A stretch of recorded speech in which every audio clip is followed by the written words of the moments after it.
What is up beautiful people and welcome back to my channel. আপনারা দেখতেছেন ProShifter 46 and আমি আপনাদের প্রিয় host Sheikh Shakil. Yes, you guys right. আপনারা যেটা দেখতেছেন যে thumbnail and title দেখে আপনারা বুঝেই গেছেন যে আমরা যাচ্ছি কাশ্মীর and লাদাখ within 30,000 টাকা। I turn flaws into flawless traits. I build tall, never capped in space. I won't stop till I hear him say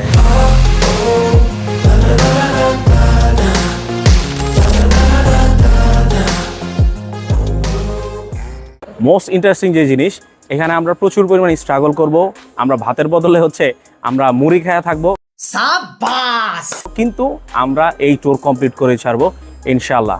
and আমার যে টিমমেট আছে তাদেরকে পরিচয় করা দেই।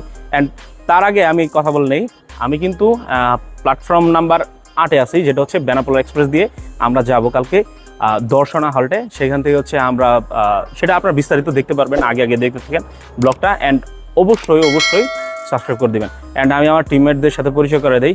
সজীব, হ্যাঁ এই হচ্ছে সজীবের সাথে মিট করেন। কি অবস্থা সজীব, ভালো আছো? আলহামদুলিল্লাহ। ক্যামেরা পরিচয় দাও তোমার। জি, আমি মোহাম্মদ সজীব। আমরা বেনাপোল এক্সপ্রেস দিয়ে আজকে যাব হলো গেদে বর্ডারে। যেহেতু বেনাপোল ভারতের নির্বাচনের কারণে বেনাপোলটা বন্ধ আছে, এই কারণে আমরা গেদে দিয়ে যাবো। তো সেক্ষেত্রে আপনারা জেনে গেছেন তো, শাকিল ভাই তো বলে দিছে যে আমরা কাশ্মীর এবং লাদাখ 30,000 টাকা কিভাবে কমপ্লিট করা যায়, মানে খয়রাতি ভাবে। হ্যাঁ, ভিক্ষা করা ছাড়া কিন্তু খয়রাতি ভাবে আমরা ট্রিপ কমপ্লিট করব। আর আমি একটা ইম্পর্টেন্ট জিনিস বলে দেই যে আমার এই চ্যানেলের যারা দর্শক আছে তারা মোস্ট প্রবাবলি মানে মিডল ক্লাস ফ্যামিলি বিলংস করে, অ্যান্ড স্টুডেন্টস অ্যান্ড হচ্ছে মানে ভার্সিটির স্টুডেন্টস অ্যান্ড কলেজের স্টুডেন্ট আছে। তো তারা হচ্ছে চায় যে খুব কম খরচে কিভাবে হচ্ছে ট্যুরটা কমপ্লিট করা যায়। তো সেই জন্যই হচ্ছে আমরা এই উদ্যোগটা নিছি যে সবচেয়ে কম খরচে কিভাবে আমরা ট্যুর কমপ্লিট করতে পারি। আমাদের সব কিছু দেখতে পারবেন আপনারা। অ্যান্ড সজীব, তুমি কই গেছো? হ্যাঁ সজীব বলো। আমি হলো ভাতের বদলে মুড়ি খেয়ে থাকবো, মানে সবচেয়ে কম খরচ 30,000 টাকার মধ্যে লাদাখ এবং কাশ্মীর কিভাবে চিপ প্রাইসে ট্যুরটা কমপ্লিট করা যায়, এটাই আপনাদের দেখাবো। চ্যালেঞ্জ রইলো। আচ্ছা শোনো এন্ড অডিয়েন্সকে এইটাও বলে দাও, তুমি যে টাকা কিভাবে জমাইছো, বাবার টাকা চুরি করে জানছো, এটা বলে দাও গাইস।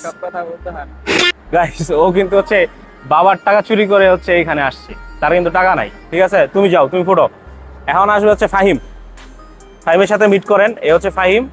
সাবাস। হ্যাঁ বলো, পরিচয় দাও। জি, আমি আসছি ময়মনসিংহ থেকে ভাইয়ের সাথে যোগ করে। ভাই হচ্ছে কি আমাদের হোস্ট, ভাই আমাদেরকে নিয়ে যাবে। আপনারা তোমার আম্মুরও তুমি পরিচয় দিছো আমারে যে হোস্টের সাথে কথা বলো। তো যাইতে দেয় না।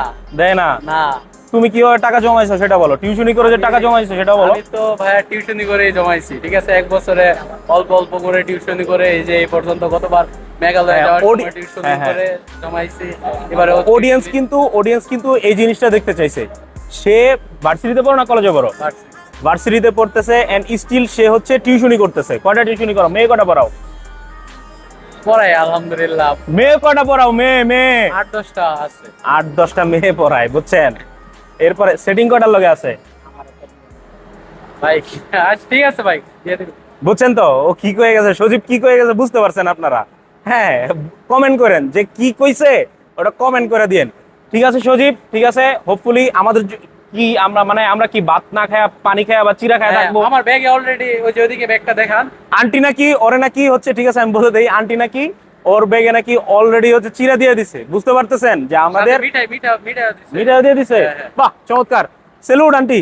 ঠিক আছে, এরপরে আমাদের হচ্ছে যে ক্যামেরাম্যান আছে, তার সাথে পরিচয় করায় দিব। ঠিক আছে, এই কই যাও? হ্যাঁ হ্যাঁ, দৌড়াদৌড়ি কম করো। হ্যাঁ They tell me that I'm never gonna make it. They want me to do something that could make sense. সময় মতোই কমলাপুর রেল স্টেশন থেকে আমাদের ট্রেন চলতে শুরু করে, অ্যান্ড আমরা দেখতে দেখতে একদম চলে এসেছি পদ্মা সেতুতে। তো ফর দ্য ফার্স্ট টাইম আমি পদ্মা সেতুতে যাচ্ছি ট্রেনের মাধ্যমে। আমি বাসে, মাইক্রোতে, ইভেন বাইকে আমি কয়েকবার সফর করেছি পদ্মা সেতুতে, বাট এটা হচ্ছে একদম একটা মানে চমৎকার এক্সপিরিয়েন্স বললেই চলে। যে আমি ফর দ্য ফার্স্ট টাইম একদম ট্রেনে করে যাচ্ছি। উপরে হচ্ছে রোড যেখান দিয়ে হচ্ছে বাস চলতেছে, আর নিচে হচ্ছে ট্রেনের রাস্তাটা। এখন দেখতেছেন প্রায় সবাই আমাদের বগিতে যারা আছে সবাই ঘুমিয়ে পড়েছে। আমি একটা ঘুম দিব, দেখা হবে আগামীকাল সকালে। আর খুব সকালবেলায় আমাদেরকে নামায় দেওয়া হচ্ছে দর্শনা হল্ট, আর দর্শনা হল্ট থেকেই আমরা একটা ভ্যান নিলাম, পার পার্সন 30 টাকা করে, মোট 120 টাকায়। এই যে দেখতেছেন বাকি 3 জন, মানে আমরা মোট 4 জন হচ্ছে এটাতে এটে গেছি। আর এই যে রাস্তাটা আছে এটা চমৎকার একটা রাস্তা, মানে দর্শনা হল্ট থেকে দর্শনা বর্ডার পর্যন্ত রাস্তাটা এত চমৎকার। কৃষ্ণচূড়াগুলো ছিল দুই পাশে, মানে কি বলবো, সকালবেলার একটা সুন্দর মিষ্টি হাওয়া গায়ে এসে লাগতেছিল, খুবই ভালো লাগতেছে। এই যে আমাদের দেখতেছেন তারা খুব চিলের মধ্যে ছিল, বাট এই চিলটা একটু পরে নষ্ট হয়ে যাবে, সেই কাহিনীটা আসতেছি। অ্যান্ড আমাদের সাথে আরও 2 জন ছিল যারা ট্রেনেই ছিল, তাদেরকে দেখে আরও একটু বেশি ভালো লাগছে। এগেন আরেকটা কথা বলতে চাই, দর্শনা হল থেকে দর্শনা বর্ডার পর্যন্ত যে রাস্তাটা, ও মাই গড, অমায়িক সুন্দর একটা রাস্তা।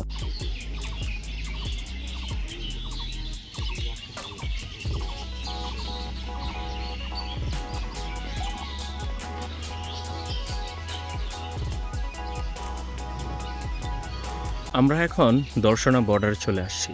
আর এই যে রেল লাইনটা দেখতে পাচ্ছেন, এটা কিন্তু হচ্ছে একদম মৈত্রী এক্সপ্রেসে আপনাকে নিয়ে যাবে কলকাতা।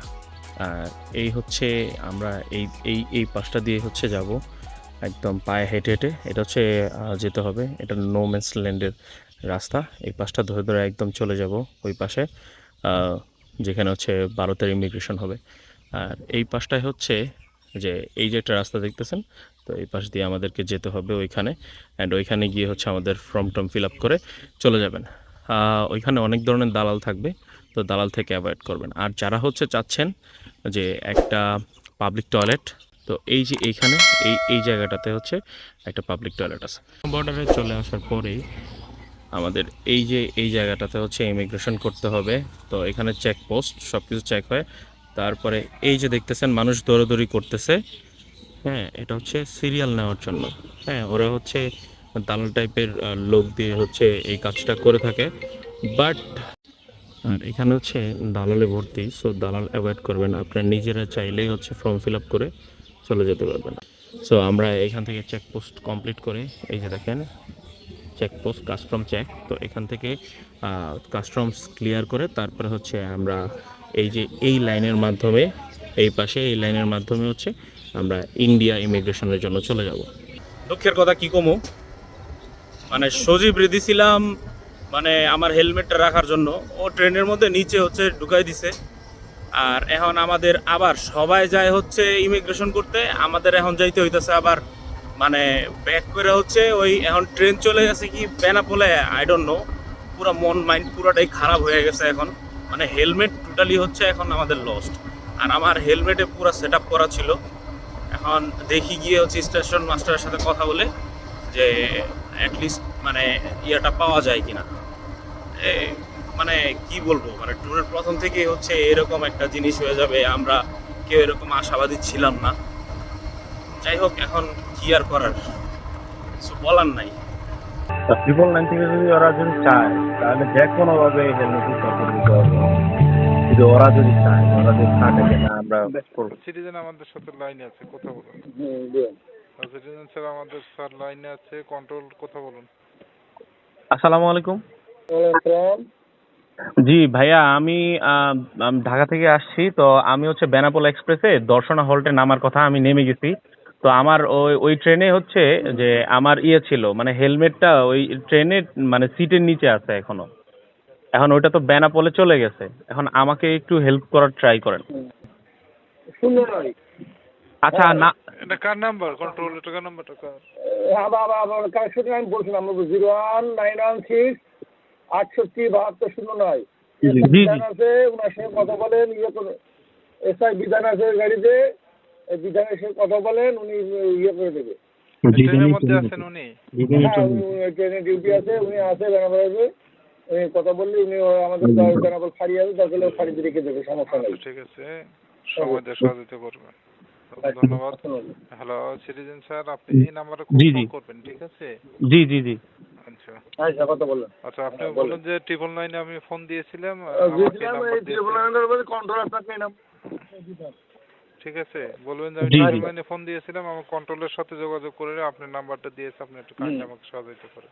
জি জি জি জি করে দিবেন, উনি ওই ট্রেনে আছে। আচ্ছা আচ্ছা, আল্লাহ হাফেজ।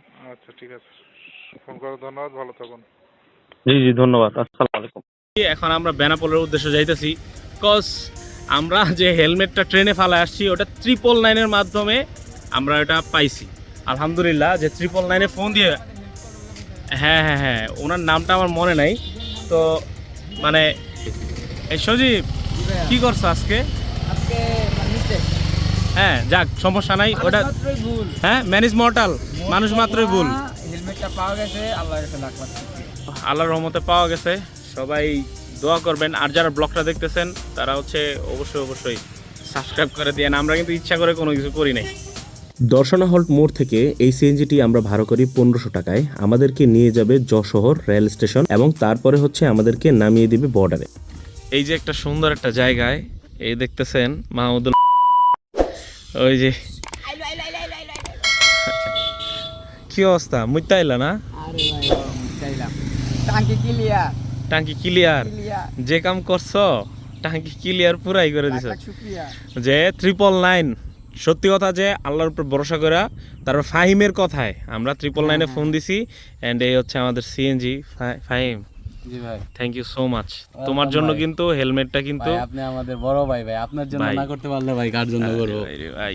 হ্যাঁ, এই যে আসামি কেন স্বামী, আমি যখন আসামি, হ্যাঁ আবার এই বাপের পকেট থেকে টাকা চুরি করে ট্রিপ করতে আইছে ওই জায়গায়, এই মেইন সমস্যাটাই।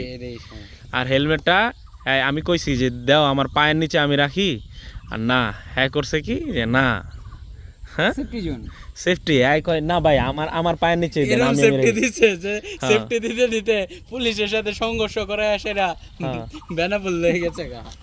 যাক, সমস্যা নাই, রিজিক আছিল এনে। এই হচ্ছে আমাদের ড্রাইভার ভাই, সিএনজি ড্রাইভার ভাই। তো ওনাকে আমরা নিছি 1500 টাকা দিয়ে, ঠিক আছে। আমাদেরকে উনি অনেক হেল্প করতেছে, কিন্তু পিছনে বইয়া এই যে আমি এই হচ্ছে আমি এখানে বইসা। তারপরেও এই 12-এর এই টি শার্টটা আমাকে যে পরিমাণ সাপোর্ট দিছে এই গরমের মধ্যে, মাশাআল্লাহ, আলহামদুলিল্লাহ। যে এরকম পরিস্থিতিতে আপনারাও পড়তে পারেন, সবাই পড়তে পারে, বাট আমি বলবো যে অবশ্যই মাথা ঠান্ডা রাখতে হবে। প্রথমে আমি চেতে গেছিলাম প্রচুর, পরে আমি চিন্তা করছি যে এটা তো সবার ক্ষেত্রেই হতে পারে। কি ফাইম, এই জিনিসটা কিন্তু সব জায়গায় হতে পারে, যে সবার ক্ষেত্রেই হতে পারে, মানুষ মাত্রই ভুল। কি জানো সজীবানে কি হয়েছে, ম্যান ইজ মর্টাল। তো ফাইনালি আমাদের যে হেলমেট, এই হেলমেটটা আমরা পেয়ে গেলাম এই স্যারের মাধ্যমে। হ্যাঁ, স্যার হচ্ছে বিধান sir.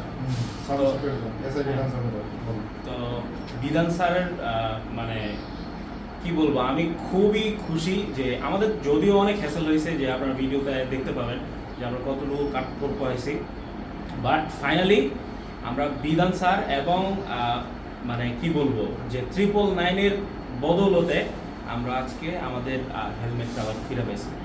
Thank you so much sir. যে আসলে বাংলাদেশ পুলিশ যে এত হেল্পফুল, যে আজকে যদি এই হেলমেটটা যদি আমরা মানে না পেতাম, বা আমাদের বিধান স্যার যদি হেল্প না করতো, তাহলে কিন্তু আমরা বুঝতে পারতাম। সত্যি বাংলাদেশ পুলিশ অনেক হেল্পফুল। আপনারা মানে ভুল বুঝেন যে আসলে পুলিশ আসলেই কিন্তু হচ্ছে জনগণের বন্ধু। স্যার অনেক কৃতজ্ঞতা স্যার। ফাইনালি মালটারে পাইলাম, সজীবরে গারামো কলকাতা গিয়া নাচ বার করুম তোমার, ঠিক আছে। Thank you Bangladesh police, Bangladesh railway police, 999, সবাইকে ধন্যবাদ। আমি আমার হেলমেটটা উদ্ধার করতে পারছি। এই ট্রেনে করে আমরা চলে যাব শিয়ালদা স্টেশন। আর এখন আমরা আছি বনগাঁ রেল স্টেশনে। আর বনগাঁ রেল স্টেশন থেকে আমাদের খরচ পড়েছে শিয়ালদার জন্য মাত্র 20 রুপি।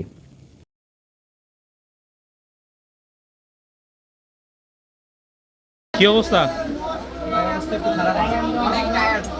অনেক টায়ার্ড। হ্যাঁ, কি ছেলে অবস্থা খারাপ, একদম চিল করবা জায়গা মতো গিয়া, ঠিক আছে?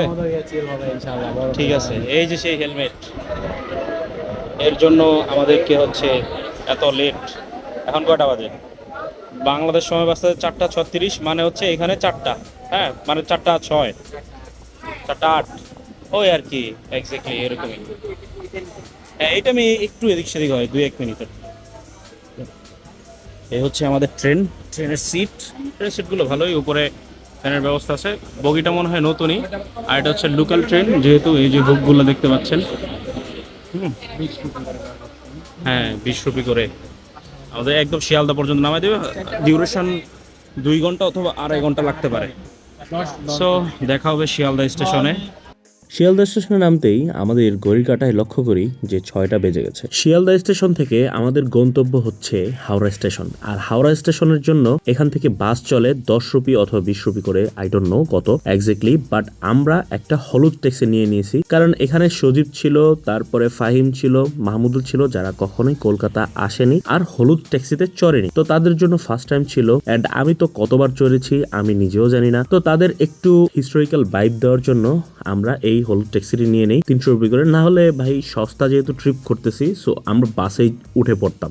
দেখতে দেখতে সম্পূর্ণ হাওড়া ব্রিজটি পাড়ি দিয়ে ফেললাম। আর এই হাওড়া ব্রিজটি অনেক পুরাতন এবং হিস্টোরিক্যাল, আপনারা সবাই জানেন। তো চলে আসছি একদম হাওড়া ব্রিজের মাথায়, আর হাওড়া রেল স্টেশন থেকেই আমাদের জম্মু কাশ্মীরের রেল। সো এই ভিডিওটা যারা এতক্ষণ পর্যন্ত দেখেছেন তাদেরকে অনেক অনেক শুভকামনা। আশা করছি এই ভিডিওর মাধ্যমে আপনাদের কিছুটা হলে হেল্প হবে, আর আপনারাও চাইলে কাশ্মীর ও লাদাখের জন্য ট্রিপ প্ল্যান করতে পারেন। আর এটা ছিল আমার ফার্স্ট এপিসোড। পরবর্তী এপিসোডগুলো দেখার জন্য আপনাকে আমন্ত্রণ রইল। তো দেখা হবে পরবর্তী এপিসোডে। সেই পর্যন্ত ভালো থাকুন, সুস্থ থাকুন, আর অবশ্যই সাবস্ক্রাইব করতে ভুলবেন না।